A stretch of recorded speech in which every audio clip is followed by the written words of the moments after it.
fampianarana efatra tsy ara-baiboly. Inona avy ary zany? Izay indray jerentsika ao anatin'ity vidéo ity a.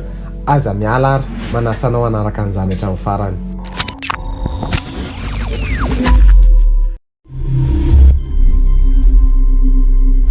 Faly miarabanao tompoko a, tonga soa eto amin'ny pejy mitsanganaka miazava dia mankasitraka anao manaraka hatrany ny pejy. Misy fampianarana efatra reto a tsy ara-baiboly. Voalohany, Andriamanitra iray ihany no inoantsika. Misy olona miteny hoe Andriamanitra mitovy daholo ny vavahan'olona rehetra eto ambonin'ny tany.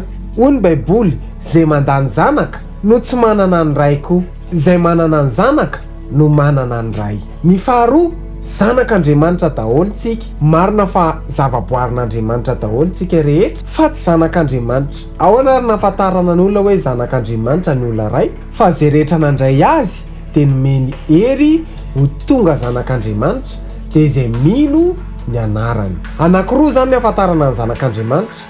Voalohany, izay rehetra nandray azy, ary faharoa izay mino ny anarany. Ny fampianarana tsy ara-baiboly fahatelo dia izao: tsy misy afo be na hoe tsy misy ny elo. Be dia be ny olona miteny hoe raha Andriamanitra fitiavana izy dia maninona na nisy afo be? Raha tena feno fitiavana marina ve Andriamanitra dia hanamboatra afo be?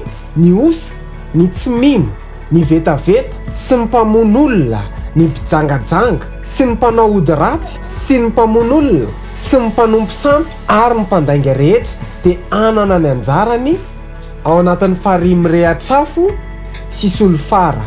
Izany no fahafatesana faharoa.